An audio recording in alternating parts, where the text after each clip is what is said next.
We'll save questions for the end of the talk, I think, just to enable a smooth flow of the presentation. But please do save your questions, because we have a bit of time at the end to discuss this as well. So without any further ado, I'll hand over to Juan and Kevin to talk to us about the cost and cost effectiveness of scaling up target regimens for TB preventive therapy or preventive treatment in Brazil and in South Africa. So Juan, over to you both. Thanks, Finn. I'm just going to share the screen, and then Juan will begin the talk, if that's okay. Hopefully I can share. Let me just see. Yeah.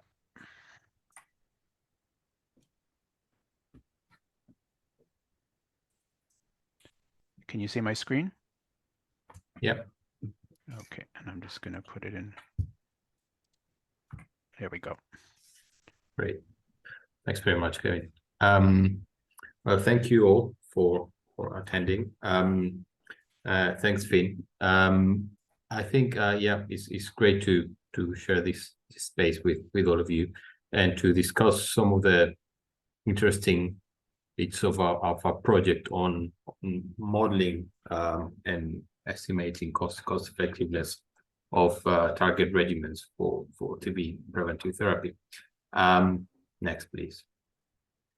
Well, some disclosures that I'm not going to read, but important to have there. Next. So we're going to split this talk between Kevin and I, because I'm going to give you a brief introduction to the work and some details about how the modeling or transmission modeling went on, and then Kevin will take on to discuss how the cost and cost effectiveness analysis happened, and he will cover as well something that we find quite interesting, and it's the meta story behind this work, because it was bumpy and unexpected, and we had a pandemic happening in the middle of it. So I think it's interesting as a kind of as a reflection of how this work happened. Next. So I'm not going to give you too many details and things you already know, but I guess it's important to say just to start that, well, we know that preventive treatment works, and we had particularly 6H for a long time, and newer regimens are available now, which kind of makes more arguments for the case of TB preventive therapy as a key component of the NTB global aim in general. But still, we know that although it is effective, there are many limitations still with not only with the logistic rollout of preventive therapy, but with the regimens itself.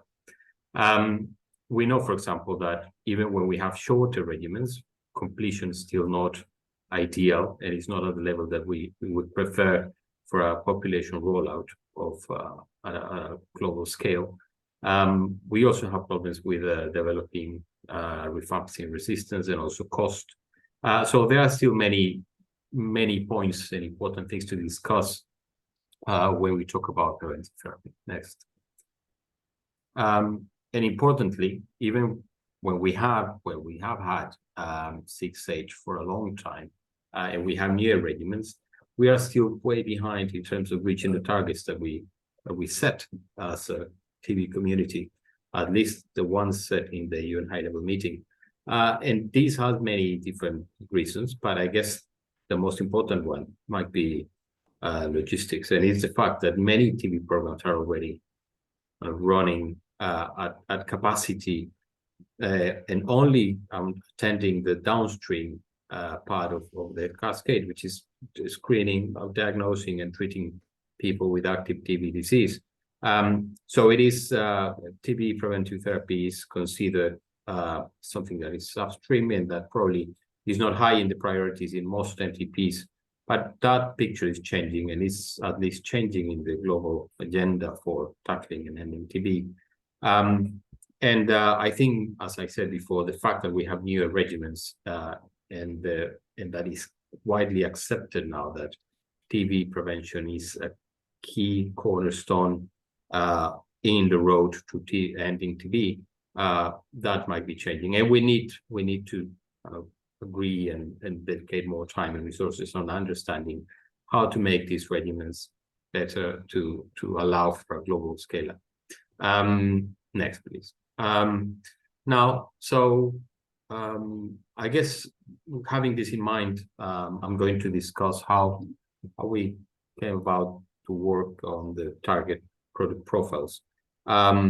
So given the previous background that I just mentioned, we understand that it is necessary to, well, first create a policy framework to understand what needs to be changed and what are the main stakeholders in these decisions, and NTPs, pharma companies, academia, researchers, and of course there's a big role for health economics and modeling for understanding what needs to be done to create the right environment for making the most of the regimens we have and the regimens that we could have.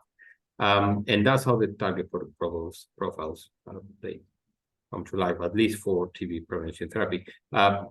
Also kind of modeling, not mathematical modeling, and the previous experience of the target product profiles that work that had been done before, led by WHO and by also at Johns Hopkins on for TB treatment. That's an experience that we took on to develop this work. Next. And that was you will see that I will present and discuss at least we will present at least 3 papers that came as a product of this project. The first one is this one, in which kind of after a meeting that was held in Montreal in September 2019, kind of a wide technical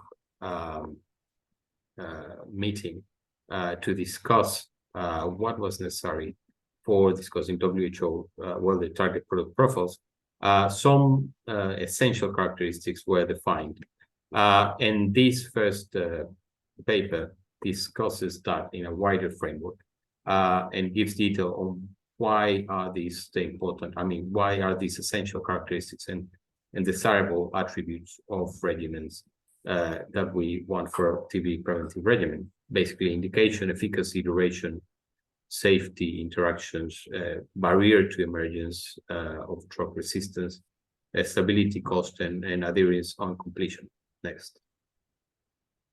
But I guess what we wanted, that was an initial step, which was a wider consultation, but we wanted to systematically assess the selected attributes and prioritize these attributes in a way to select the ones that can actually be assessed, measured systematically, to have an idea of how of changing or improving, optimizing these attributes will have not only an epidemic impact, but also cost effectiveness. I mean, a difference in terms of cost effective. So, because regimens need to be impactful, but also cost effective. So, given this, we selected 5 different attributes that, in consultation with a wider group of experts, from clinicians, statisticians, health economists, a wider community working on this.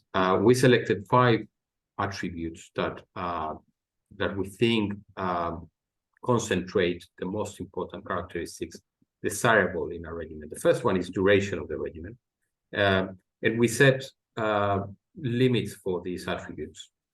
So from what would be a minimal condition for a future TB prevention regimen, and what would be absolutely optimal. So you will see that we work within these ranges, and we systematically assessed these regimens within this range. So the first one is duration, which is the actual duration of taking the regimen in months.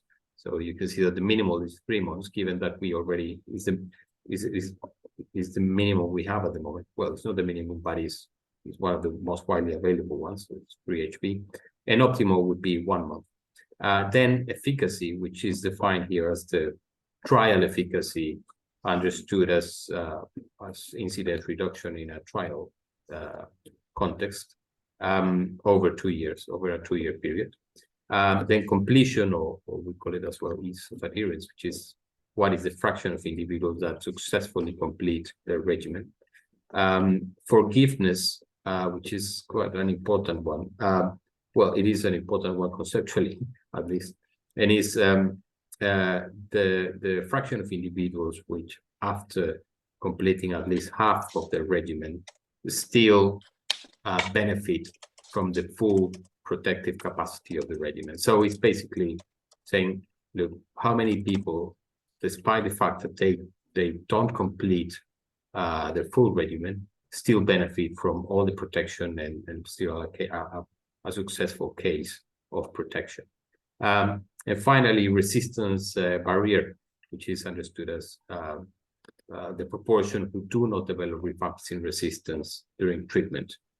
So for this specific case, of course, if we think about 6H, isoniazid, well, it will be 100% because there is no rifampicin in that regimen. So these are the 5 regimens, and these the 5 attributes, and these are the ranges that we are that we had in mind. Next, please. So yeah, and this is part of the work I will be presenting to you, which is in this specific paper. Next, please. And as I said before, what we wanted is to, well, systematically prioritize the attributes.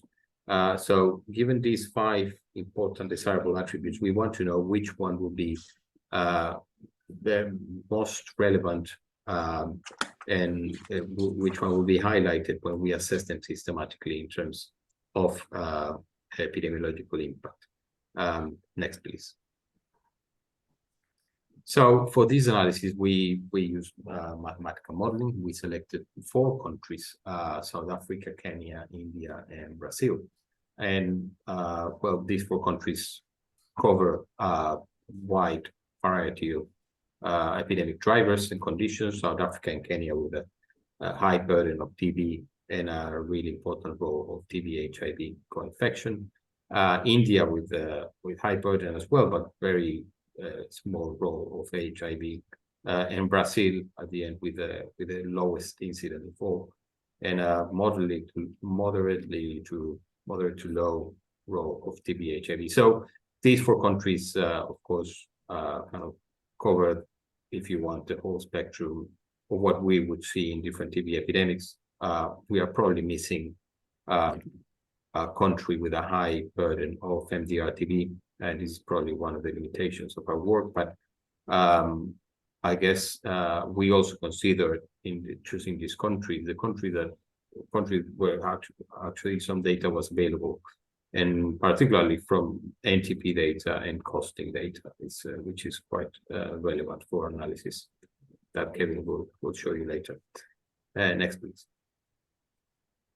Now, this is the general model structure, and I'm not going to, for now, go into a lot of detail into this, but basically, what I'm showing here is the first part, the kind of the initial natural history of transmission. So when infected individuals being exposed, and then transitioning between fast late and the slow late, and then finally reactivating to active TB disease.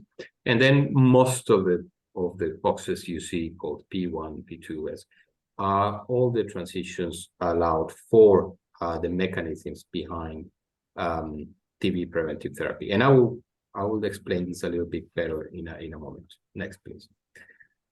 Of course, the model also includes the possibility of going into care. So you can see in the panel A, that's what we see there. So people being infected can only be diagnosed and treated, and relapse into infection as well after recovering. And finally, we allow for a dimension of HIV acquisition, ART, and also IPT for those starting ART as well. Next, please. Now, well, as I said before, so we allow for an HIV or model components stratified by HIV status. We, of course, adjust transition based on HIV status. We don't allow for household contacts. We don't explicitly model it, but we do assess the targeted interventions to household contacts, and I will show you how we did this. We had to get a bit creative about this.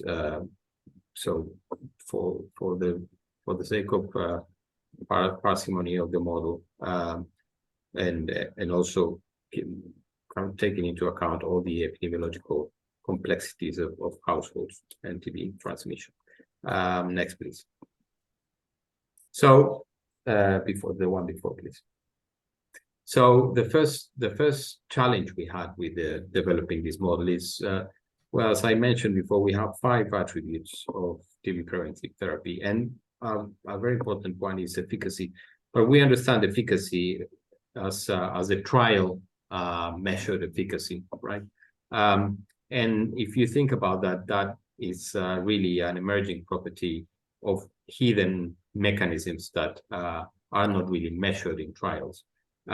So when efficacy in a trial is measured as a measured incidence reduction over a period of time, there are mechanisms behind that we can actually translate into a model. Efficacy itself cannot really be translated directly into a mechanism if we don't look or try to disentangle the factors behind efficacy. So we thought about this, and we thought that these 3 components or hidden mechanisms are the ones that explain efficacy as a whole, and that we can actually use as a mechanistic approach in the model. The first one is potency, which is the proportion of people actually clearing TB infection. Then is suppression, which is kind of the capacity of the regimen of suppressing reactivation of TB. And then waning, which is, sorry, and then waning, which would be the post-regimen non-curative protection. So basically, once individuals finalize the regimen, how long they are still protected, or they have suppression protection, for example, after finishing the treatment. So these 3 characteristics we think are behind what we see globally as efficacy. Next, please.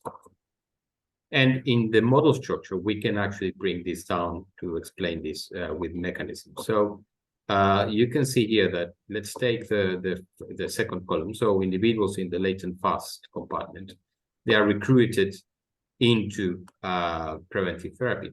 And that first box, called P1F, indicates that individuals are going through the first half of the regimen.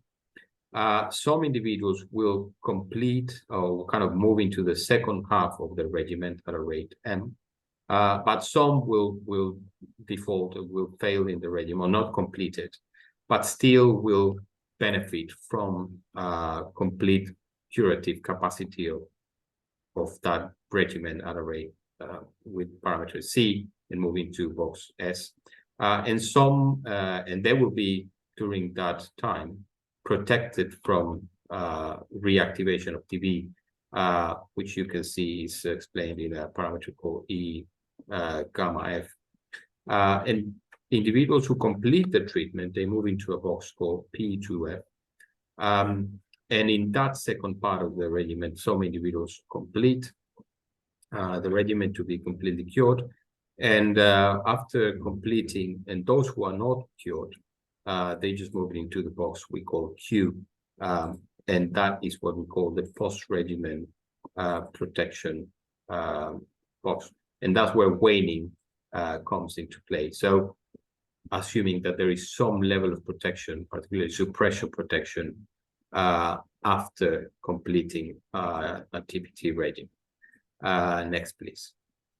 Now, that's the mechanism, but as I said before, at the end, what we want to assess systematically is efficacy as a whole. So how do we do this? So if we are going to systematically assess attributes of a TBT regimen with a mathematical model, what we did is that we sampled from these 3 hidden mechanisms, and every time we sample a specific value for potency, suppression, or waning, we run parallel nested cohort model in which we run a cohort that will work exactly the same as in a trial.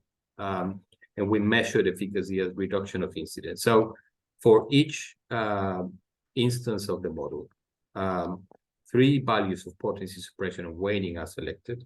A nested cohort model is run, efficacy is estimated, and that gives us that gives us our value of efficacy. So all we're saying here is, look, there is an efficacy measured in trials, but there is a hidden mechanism to it, and we used this technique to estimate. Next, please. Now the second challenge that I wanted to mention, because I think will be of interest for this audience, is that well, prevention in the household. And as I said before, we don't explicitly model households. Well, first of all, because compartmental models are not great for modeling households. They don't lend themselves really helpful for this. Probably IBM would be more useful. But there are a few components or pieces of evidence that we can use to try and go around this. And it's the fact that we know that the TB incidence inside a household can be around 8 times that of the community. And of course, there's a range of uncertainty around this value, but it is widely accepted that there is several times higher the TB incidence inside the household. And so taking kind of drawing from a component of the model, which is the fact that individuals get exposed, they go through some latent fast, latent slow, and then activation of TB. We can think about a household as a different composition of these 3 compartments. So if we think about it, if you go to a household and run a cross-sectional survey, you will find a composition of uninfected, latent fast, and latent slow that is very different, perhaps, to that same cross-sectional study in the community. So the way we took this problem of households is by thinking about how much I will have to oversample the latent fast compartment to make these compartments look like a household and actually match that incidence that we usually find in household. So we took that problem in that sense, and then when we found that distribution of uninfected latent fast and latent slow, we used those values to sample individuals to represent recruitment of household contacts into the community, into preventive therapy. So that's kind of our way around households. Next, please. Now, of course, well, this model, as we selected 4 countries, and of course, the models were calibrated to available data on main TB trends and also some programmatic trends as well. Next, please. So you can see some of the calibrations there for, at least for South Africa and Kenya. Well, actually, for the 4 countries there. Next, please. And then when the models were calibrated, we use well, as a sample of the posterior for this calibration, of calibrated models, to assess different instances of the models with different parameters of TPT. And as I mentioned at the beginning, we have a range of values that we want to explore from minimal to optimal. And we took at least 1,000 kind of instances of this model to explore on which we explore different values of TPT. Next, please. And then we allow TPT to be expanded or scaled up from 2020 to 2035. And then, given these expansions, we assessed the impact measured as TB cases averted and also incidence reduction. And I guess given our main aim, then we run a partial rank correlation coefficient to find the correlation between the epidemic impact, which would be TB cases averted, and the levels of each of the attributes that we want to explore. So at the end, if we want to summarize this, is we scaled up TBT from 2020 to 2035. We assessed epidemic impact, and then we explore what is the correlation of impact with each of the TBT attributes that we want to explore. Next, please. So the first, this is the kind of the main results figure that you will find in the paper, and basically there are at least three important things to say about this. And is first of all, well, efficacy, and again, I repeat, understood as trial efficacy measured over 2 years, is the most important attribute for the selected of the 5 selected attributes, and that is consistent across all countries, disregarding of the different epidemic conditions, followed by ease of adherence or completion. And this is quite important because you will see here that ease of adherence, as I said at the beginning, is still suboptimal even for shorter regimens as 3 HP and 1 HP. So this is still something that requires quite a lot of work, and efficacy, as you would expect, is still the most relevant factor that we will have to look into to model future preventive regimens. Now, interestingly, you might think about regimen duration, which comes to mind as something that is quite obvious when we think about improving regimens. Doesn't seem to be incredibly relevant in this picture, but you need to understand that we disentangled ease of adherence from regimen duration, and you would expect, of course, that shorter regimens to have much ease of adherence. But if you disentangle these two factors, you will see that regimen duration on itself is not a relevant factor if you don't improve ease of adherence. So the rationale behind this is that in the absence of real, true programmatic information or comparison of treatment completion for different duration of regimens, it's not. I mean, the greatest assumption would have been to not disentangle this ease of adherence from regimen duration. We thought that it is much more transparent to take that one separately as a factor that can be improved on itself, even if you don't improve regimen duration or the other one. Next, please. We also looked at the hidden mechanisms behind efficacy that I mentioned before. If you remember, I mentioned potency, suppression, and waning. Here they have slightly different names just for clarity. But you can see that the most important hidden attribute of behind efficacy would be the proportion of people cured. So the capacity of clear TB infection completely, and then followed by the strength of non-curative protection, which is kind of the relative reduction in progression to active TB. And less relevant would be the waning or the durability of post-regimen non-curative protection.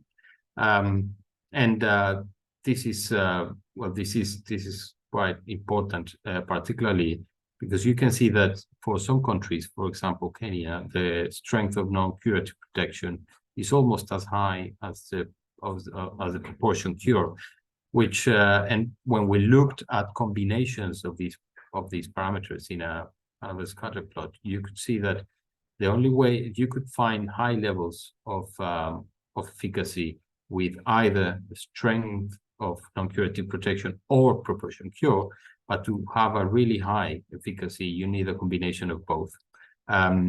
So that's an important point. Next, please. And finally, well, this is another interesting result, and is we explored what would happen if we scaled or if we optimize attributes in a path one by one, starting from a minimal regimen. What would happen if you take the minimal regimen given the minimal attributes that we introduced before. What would happen if I start optimizing one by one these attributes to the optimal levels? And as you can see, as we would expect, of course, and seen before, the one that actually brings up the impact is efficacy, and then it's likely followed by adherence. Now, we would expect this. In practice, this probably won't happen in this order, because the regimens that are being developed at the moment probably will probably get much better levels of adherence before we get better efficacy. So this might change order, but I think it's interesting to see how adherence still brings things up a little bit, but efficacy is still leading in this path to optimal regimens. Next, please. So in summary, and as you would expect, efficacy is the most important factor influencing the impact of future preventive treatment regimens. The proportion of people completing treatment, it's very important. It's an important determinant of the epidemiological impact. And given that most tuberculosis treatment regimens, preventive regimens, have only been shown to be non-inferior or not superior, and little evidence exists to suggest more efficacious regimens are on the horizon, this evidence also suggests the impact of current regimens could be improved by supporting treatment adherence. So we hope that this kind of provides an overall view of systematic assessment of attributes, and I think it's a very useful conversation on what needs to be prioritized, and how does this map into the actual pipeline of development of new regimens. Next, please. I think that's it for me. Actually, I think I give it to you, Kevin. Yeah, thanks, Juan. And I should mention at the outset that as those of you who saw the beginning of the presentation will have seen, Jonathan Campbell is, though he's not officially speaking today, he's listed as a co-presenter because really he developed initial versions of a lot of these slides. So anyway, thanks to Jonathan, and he is on the call also to participate in the discussion, and Placide hopefully will be joining as well. So I'm going to recap. Actually, I'm going to try and be quite brief. The health economics piece of the analysis, which was done with the objective of assessing the cost effectiveness of scale up, as we've seen, but really focusing on 2 of the 4 countries that Juan discussed, being Brazil and South Africa. And again, we started from the same status quo. So basically the number of people living with HIV on ART who were receiving TBT, and generally low numbers of household contacts who were so doing. And again, we looked at progressive scale up of 6 months of isoniazid over a 3-year period with coverage maintained thereafter, and then the same thing done with the minimal, so-called, and optimal regimens as described previously. Again, as mentioned, Brazil is, of course, a moderate TB incidence country with low transmission, relatively low HIV co-infection, and low DRTB.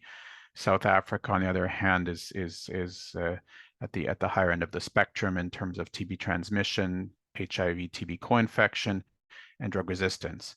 And part of the reason we focused on these 2 countries, quite frankly, was the fact that there was relatively extensive costing work already done for the purpose that were immediately germane to the economic analysis. So in fact, some members of our team had done work with Brazilian colleagues in this regard. And although we had not worked directly with South African colleagues on this, there was, again, a pretty extensive published literature on costs of TB care, with cost analysis done in a variety of contexts and for examining a variety of TB prevention and care interventions. Again, I'm going to go relatively quickly because a lot of the detail, of course, is in the paper, and I think I really do want to leave some time for discussion. Essentially, we used micro-costing techniques where we imputed costs of treatment for TB disease, for TB infection with each of the stated regimens, and for TB disease also, of course, the diagnostics as well as the treatment costs.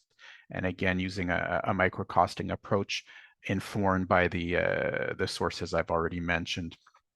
And so, for example, you can see that, in fact, the TBT regimen and the drugs for the regimen, that is, not the ancillary visits and testing or whatever, but the regimen itself was assumed to cost around $4 in all cases, reflecting the current cost of 6H medication, or 6 months of isoniazid pills. And we'll come back to this point a bit later. And then we also have, for example, the costs of other elements of TPT, so visits and so forth. And of course, the shorter the regimen, the fewer the visits and ancillary tests required. And also in the lower portion of the slide, you see our estimates for the costs of diagnosing and treating both drug-susceptible and drug-resistant TB disease in the two countries. We also looked at DALYs with the weights from Salman and colleagues from the Global Burden of Disease study. Importantly, we did not consider DALY penalties for people living after TB disease. And then the years of life lost as part of the DALY equation really was based on life expectancy in each country and mean age of the cohorts. There was, as already mentioned, there was no specific age stratification or tracking in the epidemiologic model. From the cost point of view, as with the probabilistic sampling of regimen properties and epidemiologic outcomes, we did the same thing with costs. So we fit the input cost to gamma distributions, and in each case generated 1,000 estimates, sampled from the 1,000 estimates to come up with 1,000 overall scenarios for what costs would look like for each regimen. With the probabilistic analyses done in R, we use discounting for future both health and cost outcomes, 3% in the base analysis. And again, probabilistic approach with 95% uncertainty ranges. As already mentioned, essentially we were interested in 4 comparisons. So expansion of the existing 6H regimen to meet WHO coverage targets, compared with the status quo. Then expansion to coverage targets using the minimal regimen, again compared to status quo with 6H. Then a comparison of expansion of the minimal regimen with expansion of 6H. And then likewise expansion of the optimal regimen with expansion of the minimal regimen. In each case, we looked at costs, estimated costs per DALY averted, per TB case averted, and per TB death averted. And the willingness to pay thresholds used for the economic analysis reflected estimated health opportunity costs of expenditures as they relate to DALYs averted. So there's a separate reference on this. So again, we did not just use, for example, per capita gross national income as a willingness to pay threshold. So you can see in Brazil about a little under 9,000 US, in South Africa about 3,500 US as the willingness to pay threshold per DALY averted. So again, this recaps or shows the epidemiologic impact taken directly from the transmission model that Juan has just discussed.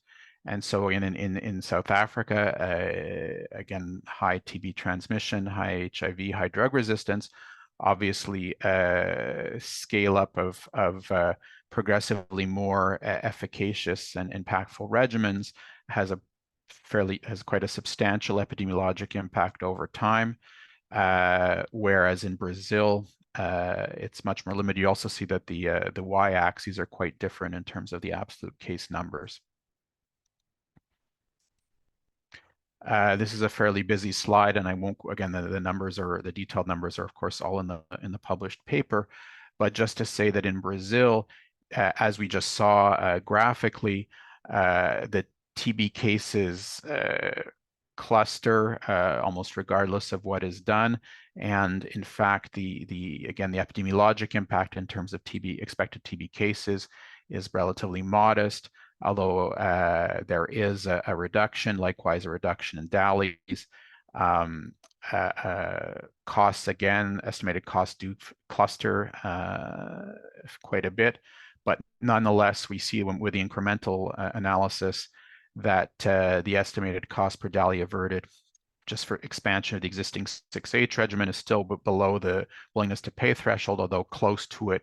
And we'll see in the cost effectiveness planes that in a number of simulations that actually exceeded it, whereas expansion of the minimal regimen is much more cost effective. And then in fact, compared to expansion of 6H, the minimal regimen definitely prevails. And likewise, of course, the optimal regimen prevails over the minimal one. In South Africa, again, as just seen graphically, there's much more of an epidemiologic impact. So with that, we see a much greater impact on DALYs with progression of reduction in DALYs as we look at expansion of progressively better regimens.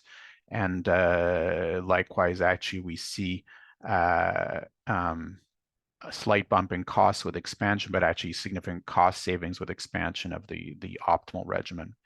And again, obviously highly cost effective in South Africa, again, given the epidemiologic characteristics. Again, we'll see the cost effectiveness planes momentarily. So here they are for Brazil. Again, I'm going relatively quickly because this is in the paper and I want to leave time for discussion. But you can see that in Brazil, again, we're sort of close in terms of cost effectiveness. This for DALYs, we see the willingness to pay threshold here, and in fact, we have a number of simulations where for expansion of 6H, where it was both more expensive and less effective than or poorer health outcomes essentially than the status quo. Whereas for the minimal regimen compared to the status quo, it's clearly cost effective as defined by the willingness to pay threshold stated before. And once we get into minimal versus 6H and optimal versus minimal, we're actually in the quadrant, consistently in the quadrant of the planes where it's both leads to better health outcomes and is cost saving consistently. And then in South Africa, again, for the reasons already mentioned, we see much more favorable cost effectiveness results for all health outcomes with potential for cost savings, even with 6H versus the status quo. And again, extremely favorable results for the minimal regimen compared with 6H and the optimal versus the minimal. And again, I apologize, I'm going through quickly, but I really do want to leave some time for discussion. In terms of some of the main sensitivity or scenario analyses that were done, changing the discount rate made very little difference.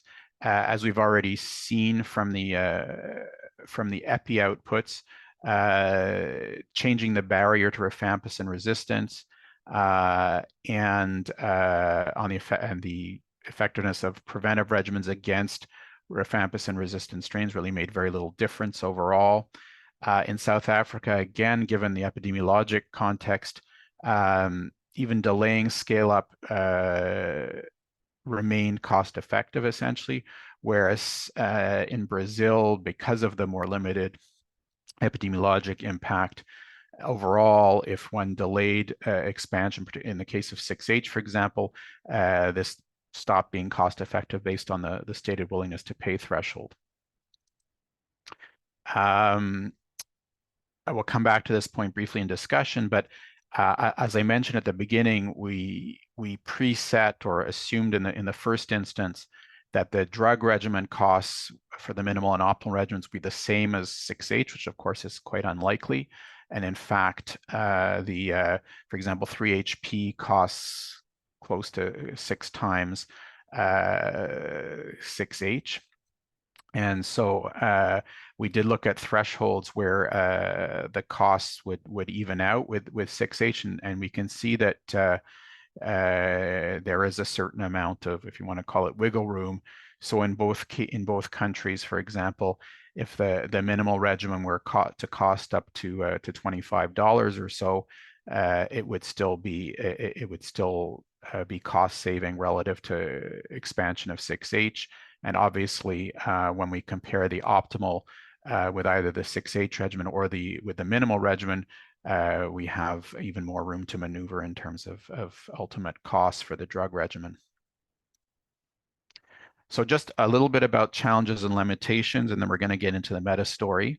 So obviously, these are all hypothetical regimens, and the parameters that we focused on, although important, I think it's worth saying were defined by informal consensus. That being said, and as we've already seen, there was a great deal of analysis to look at the impact of changing regimen properties. The minimal regimen, in fact, resembles to a significant degree the existing 3-month 3HP regimen. Although, again, in the base analysis, there was a high bar assumed for adherence, so really 80 in the case of the minimal regimen and 90% in the case of the optimal regimen. This under programmatic, widespread conditions, which I think is quite an optimistic assumption. As already mentioned, the transmission model itself did not consider age strata or contact structure per se, although as Juan has emphasized, contacts were handled in I think quite an elegant way in a different manner.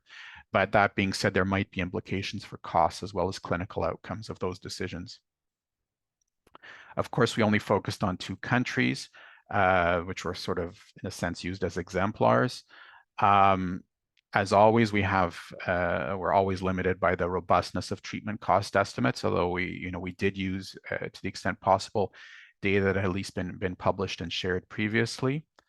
I've emphasized that we've started from the premise that drug costs for the 2 hypothetical regimens will be similar to 6H. That obviously is an extremely optimistic and idealistic assumption. It's something we would wish for, but may not prove to be the case. But again, we did look at the influence of varying costs of the drug regimen. I think a fairly important sort of upstream decision made in this analysis was that we didn't actually consider costs of identifying candidates for TPT. We sort of started from the premise that these people were already known and identified.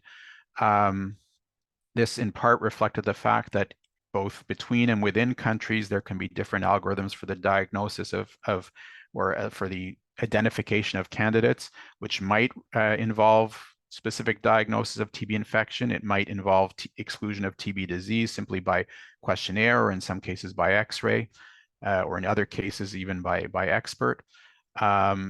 That being said, of course, these upstream costs wouldn't differ between specific TPT regimens, but they are relevant, of course, when we're talking about scaling up versus not scaling up. And it is true that we did not include that in the analysis or the discussion.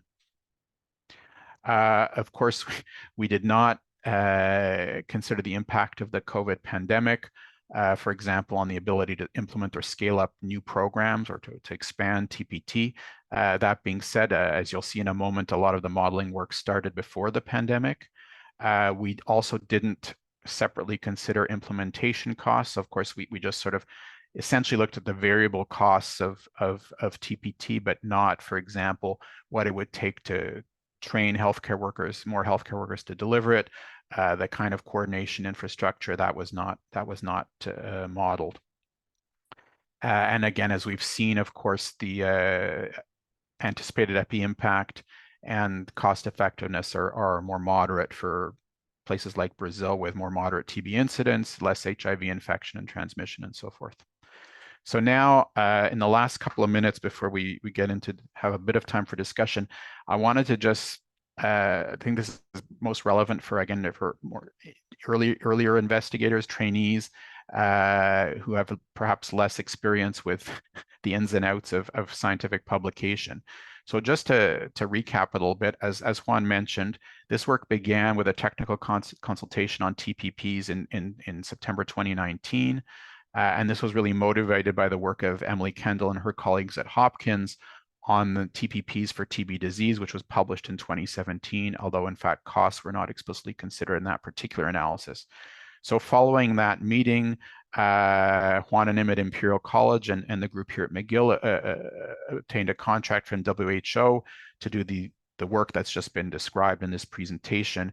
It was a 3-month contract, which is kind of astonishing in retrospect, given the amount of work that ended up being needed. But that being said, toward the end of that contract, we were able to share preliminary results internally. We made some updates. Then in March of 2020, we shared them again, discussion. And then of course, we all know what happened in March 2020. So I was going back through my files. And in fact, the next file didn't come until June 5th. So when the first wave of the pandemic was starting to recede a little bit, and we had further updates and clarifications. And then actually, for the rest of 2020, we worked quite assiduously. Christian Leonhardt led the drafting of the TPP document for WHO, lots of back and forth. The TPP document was posted on the WHO website with some supporting modeling and economic analysis in August. And then immediately following that, we got to work on 3 manuscripts that have all been highlighted in this presentation. In the end of the year, Christian writes to the senior editor of PLOS Medicine, suggesting that we submit the 3 as linked companion papers, and this was, we got positive feedback on that inquiry. Of course, then in the winter of 2020 to 21, a horrible wave of COVID, all kinds of things happening here and in many places, which I won't get into. But nonetheless, multiple manuscript drafts continued. And finally, in March of 2021, we submitted the 3 manuscripts as we had planned. That's when the train really went off the rails. So by that, I mean that within relatively short order, we were informed that both the sort of descriptive manuscript around the TPPs and the epimodeling manuscript that Juan has detailed were rejected without peer review. We appealed these decisions. The TPP manuscript remained rejected. The modeling manuscript was then sent out for peer review, but ultimately rejected, whereas the economic analysis manuscript was given a sort of revise and resubmit judgment. And what was kind of astonishing was that, in fact, the modeling manuscript had relatively brief and generally positive comments. There was much more questioning about the economic analysis manuscript, but infuriatingly, frankly, one major comment on the economic analysis manuscript was that there was not adequate information about the underlying epidemiologic modeling, making it clear that, in fact, despite our requests, the 2 had been sent to different reviewers. Quickly, the appeal was rejected about the epimodeling manuscript, and then it was organized for submission elsewhere. We extensively revised the economics manuscript, and with, again, submission of the 2 others to other journals. And then, somewhat astonishingly, in February, for the economic analysis paper, we're told that there's a couple of relatively minor things still to be fixed.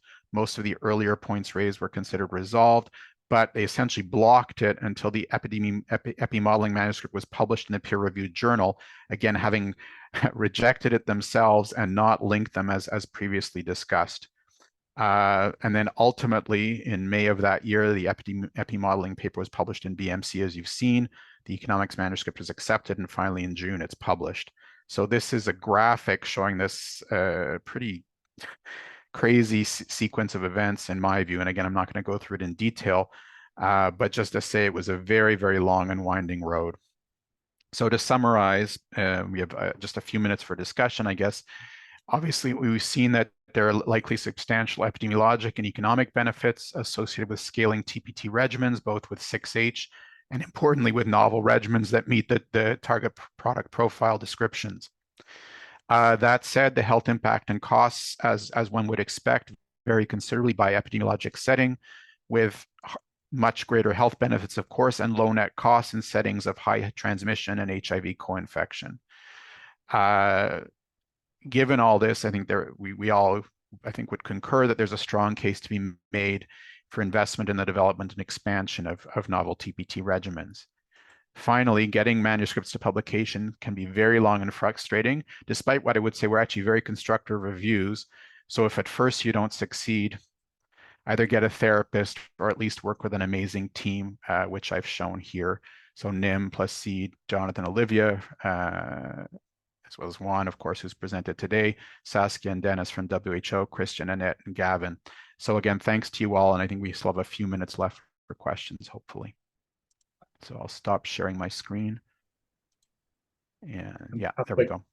Thank you both so much. That was really interesting, and I think really helpful to be reminded of, we see a beautiful couple of papers at the end of that, but to remember that even very established and great researchers also go through the same sort of trials as we all do. Yeah, I mean, I wanted to show that because, again, especially when you're training or you're junior and you don't really see this, and people find it devastating to be rejected, but in fact, there's this saga. And I see in the chat, I've had, I think, one appeal that worked. Just to answer that question, they often don't, but occasionally they do. Yeah, I've had a couple that have not worked. Should we take a couple of quick questions? I know Hester, you said in the chat that you have a question for Juan. Do you want to ask it? I will unmute myself. Yeah, thank you very much both for your presentations. Juan, I myself worked on a transmission model for TB, trying to look at the impact that IPT would have in a low incidence setting like the Netherlands. And obviously it's a very different ballgame, but an important assumption there is what IPT does in the sense of immunity and in the sense of what does it do with your reinfection protection, say? Do you become equally susceptible to infection after IPT, or do you become more infectable without LTBI? And that's, I'm not sure we're out on that in terms of clinical results, but I wonder what your take is on that. And maybe it doesn't matter if you only do TBT in HIV, infected people, because they will progress fast to TB. So but yeah, in case you want to treat more than these. So I was just curious on your take. Yeah, thanks, Hester. I think it's a great question, because this is one of the details when you start kind of trying to disentangle mechanisms of efficacy of TBT in general. Reinfection protection is one of these things that I'm really not sure there is strong evidence towards any assumption. We assume that for this specific case, that there was reinfection protection at the point of taking your regimen. And how long that reinfection protection will last, at least in our model assumptions, had to do with what we call waning. So you are protected during the regimen itself, but then for a while after finishing your regimen, you will have some time of extra protection for suppression and also for reinfection. Now, how long is that? We don't know. And actually, if that is the case, we don't know either. But we thought that in any case, reinfection was not going to be, protection from reinfection is not the main mechanism of protection given by TBT. It's not a driver of efficacy. And I would say that even less in the Netherlands, I guess, where the recency of infection is even less. There's low levels of transmission, probably quite a lot of remote deactivation.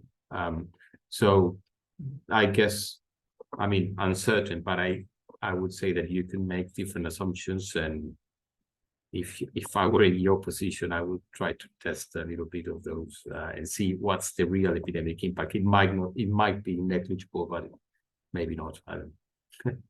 There might be answer somehow. Okay, thanks. Yeah, I'll check your. So you're saying the waning component is the one taking care of it, right? In your IJTLD paper. Yes, because Okay. yeah, we assume full I'll check that. reinfection protection, and then after that, some level of reinfection. Yeah. Yeah. Last some time. Yeah. Yeah, so what we basically the reason it posing a problem because you have some groups in which you have a high level of transmission, right? Asylum seekers. So that's Oh, where yeah. the problem is. Yeah. Yeah, So yeah. that's where. But Okay. thanks. Yeah, clear. Thanks. Yes, interesting question. I know we've gone a bit over the hour. Does anyone have a last question they want to ask? And if not, then I had sort of a question and an observation as well. But I'll see if anyone else. No, brilliant. In that case, I had a quick question. It was just about the barriers. So you said that, Kevin, that the barriers to resistance didn't make much difference to the cost effectiveness. And my sort of intuitively, I wondered if that might make a difference because the cost of treatment for drug resistance was so much higher. But then I presume, well, partly the cost is currently going down quite a lot, but also is it just because it's such a small proportion anyway, even if there is a high barrier? It's exactly that, Finn. It's exactly what you say. It's even nonetheless, it's still a small proportion because, you know, on the one hand, yeah, I mean, because obviously there's still, you know, a finite number of people who progress at all, you know, and then yeah, it's exactly as you've said. Yeah. Okay. Plus we were looking at, you know, quite a narrow range, right? We're at the very high end of sort of drug resistance barrier, which I think is I mean, that's consistent with what we know from so far from the literature, right? Yeah. Okay. Thank you. And my last, just a sort of an observation before signing off, is that I was interested, Juan, that you said about treatment adherence being a potential key lever to be pulling, or that we could pull. And what interested me about that was that we've had a lot of focus on adherence for treatment regimens as opposed to preventive therapy, and lots of I know a little bit about digital adherence technologies, having worked on that, and we've increasingly seen, for example, a big China trial for MERN boxes, that there's lots of evidence that they improve adherence, but very little evidence that they improve treatment outcomes. And particularly in that trial, there was no real evidence that they improved treatment outcomes despite having improved adherence. So I was just wondering about our sort of, I mean, I don't expect you to have sort of an answer to this, but I was just thinking about our understanding of how adherence and outcomes are linked and what room there is to improve outcomes there. And again, I don't know how that applies to preventive therapy instead. Can I make a comment on that, or? Please, Kevin. Yeah, so obviously great observation, very apropos, and in fact, in other work, we're not modeling work, but other work, we're looking at some of these issues. But I think it's fair to say that I think in the TPT space, there's probably a lot more room for improvement. I mean, we see under programmatic conditions, right? Typically, we're looking at 50 to 60% completion of TPT. So I think there's a, you know, and so that's why I actually mentioned that 80 to 90% is very high relative to what is usually seen. And that's usually, you know, even in decent programs. So I think there's that. I think that in fact, there's probably work, including modeling work, and we're doing some of that ourselves to see, you know, essentially what is the payback on investing in additional supports or mechanisms to help people through TPT. And again, that's going to be obviously much more difficult to measure in clinical trials. I mean, as we know, you know, TPT trials of TPT are incredibly expensive and complex because, of course, most people don't develop TB disease no matter what. So all this to say that I think that actually is a good space for modeling work, and there is there have been some at least sort of demonstration projects involving, for example, video observation of 3HP, but of course usually in you know, high income, low incidence settings. So what to do in the settings where it's actually most relevant to expand TPT is perhaps a different question. But presumably investment in beyond the improving the regimens and shortening duration, investment in supportive interventions may prove to be very useful. Oh, well, I'll look forward to that with interest. Thank you. So we've gone 10 minutes over, so we should probably wrap up, but I'm sure Juan and Kevin and Jonathan and others would be happy if anyone has any questions that occur to you later. Thank you both again very much. It was really interesting and great to see. And, I think we just say we have another TBMAC seminar coming up towards the end of September, on the 21st of September, sunfish. looking at two different approaches to thinking about new models for TB natural history. So, in fact, I think Tess was on the call earlier and I think has dropped off. Tess Rickman, Emily Kendall and David Dowdy and others at Johns Hopkins will be talking about some of their work on this. And then Ryan Huben and Alex Richards and others will be talking about some of their approaches that they've taken, these sort of two different approaches to thinking about new models for TB natural history. September, same time on the 21st of September. So hopefully we'll see some of you there. Thank you both again, and I'll speak to you soon. Thank you very much, Vinh. Thank you so much. Thanks. Thank you. Thank you. Bye. Thank you. Bye-bye.